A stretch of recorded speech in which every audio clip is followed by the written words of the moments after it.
This is America. Wait, no. This is it.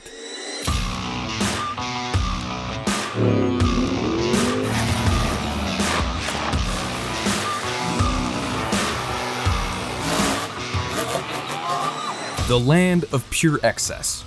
The land of cars that make tons of power.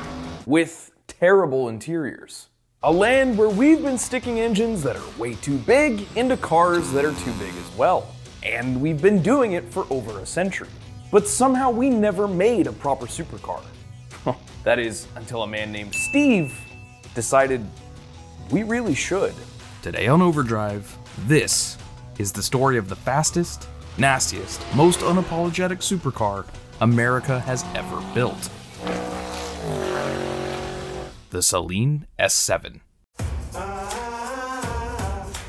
550 horsepower, mid-engine, ultra lightweight, doors that open up the wrong way, hand-built, and able to leap a tall building in a single bound. Or at least able to hit 100 miles an hour in the same amount of time it takes a Supra to hit 60. It is, by all accounts, a supercar. And by its second generation, it would become much more than just that. It became America's first hypercar. Huh.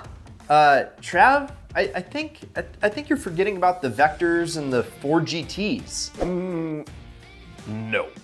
The 4GT was released a full 5 years after the S7.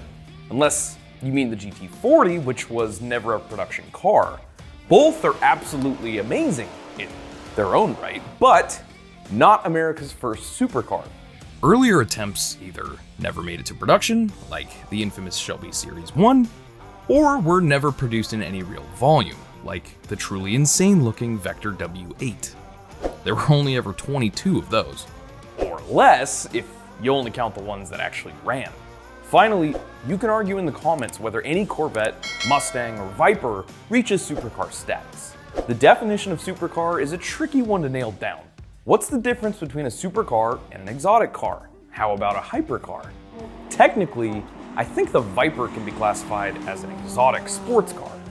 But when it comes down to the Big Three's attempts at landing supercar status, prior to the year 2000, they really hadn't.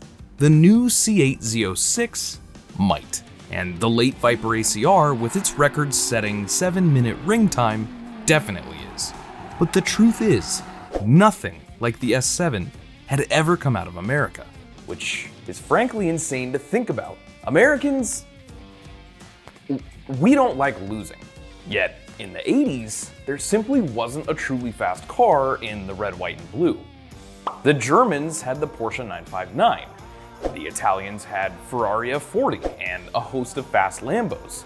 Even in the UK, Jaguar had a car that could hit 217 miles an hour. All while a Mustang at the time could barely eke out $150. Then there was McLaren, who way back in the early 90s produced a car that absolutely blew everything else out of the water. Arguably the first ever hypercar, the F1, which would reach 240 miles an hour. At the time, GM and Chrysler built some quick cars, but nothing downright fast. That didn't sit well with Mr. Steve Saleen, an ex-race car driver that specialized in building really fast Fords.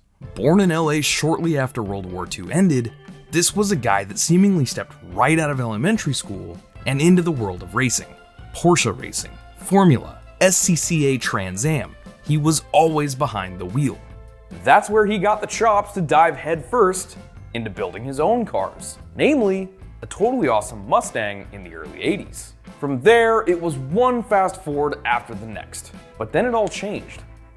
He was tired of seeing all these foreign cars take all the supercar glory, and decided he was gonna do something about it.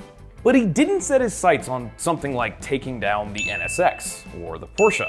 No, he went straight for the McLaren-shaped jugular. He started with what he knew best, the engine. It was based on a Ford V8, naturally. After all, Mustangs were his game. But a Mustang at the time made like 220 horsepower, maybe. And that wasn't gonna cut it.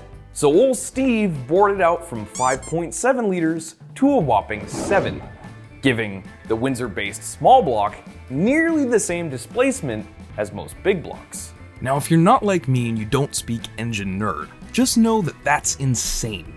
And it allowed this reworked version to make 550 horsepower from an engine that originally made a third of that. That's just how Steve Saleen operated. You start with something pretty good, and then you just beat it to death with the insanity stick. If it was just an engine, that'd be enough. But Saleen didn't stop there. It had a body of carbon fiber wrapped around a space-age lightweight honeycomb frame, and enough aero to, get this, literally drive upside down at 160 miles an hour, which it could do. Go 160, that is. Easily. In fact, it could go 240.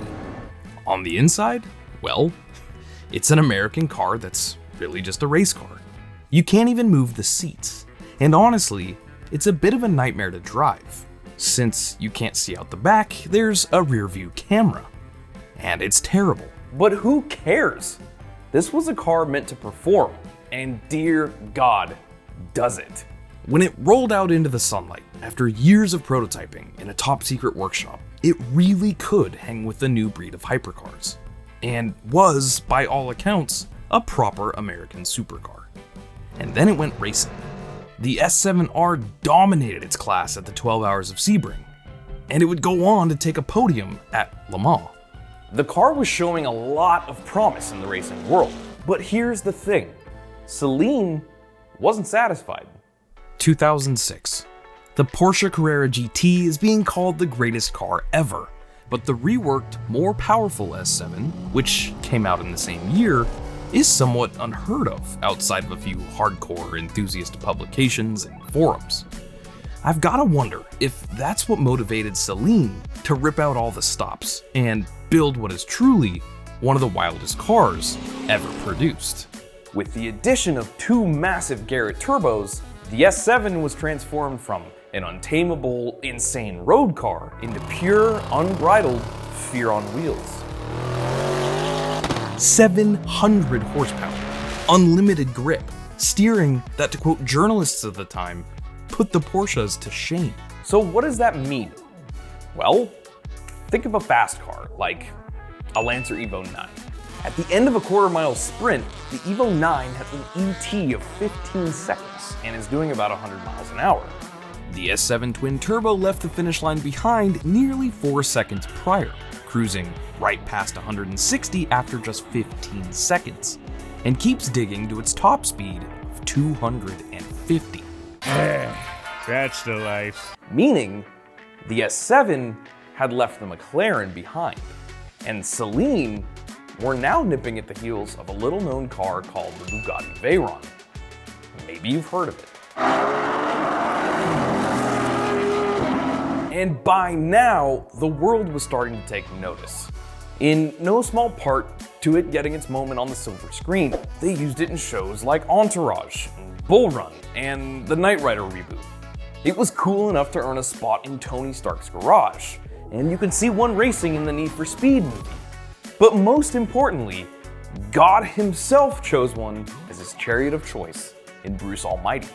Simply put, the Saleen S7 is one of the fastest cars you could buy in the 2000s, and it still absolutely holds its own today. At least, it will, until its replacement hits the streets. There was this announcement from Saleen about the S7M.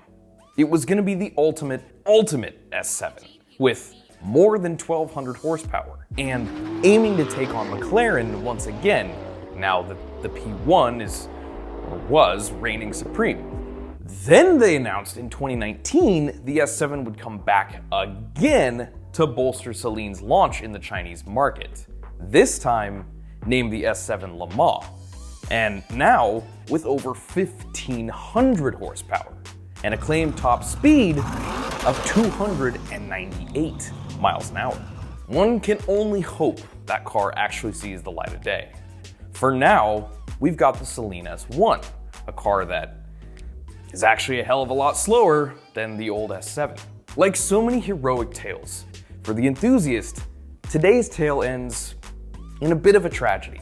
There was the highest high, but the world doesn't want V8 supercars anymore.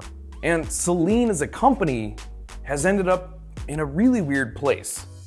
They're now part of a Chinese car company, and they make, I shit you not, electric crossovers and a mini car. But that does not tarnish the legacy of one of the greatest supercars ever made, and perhaps America's first hypercar.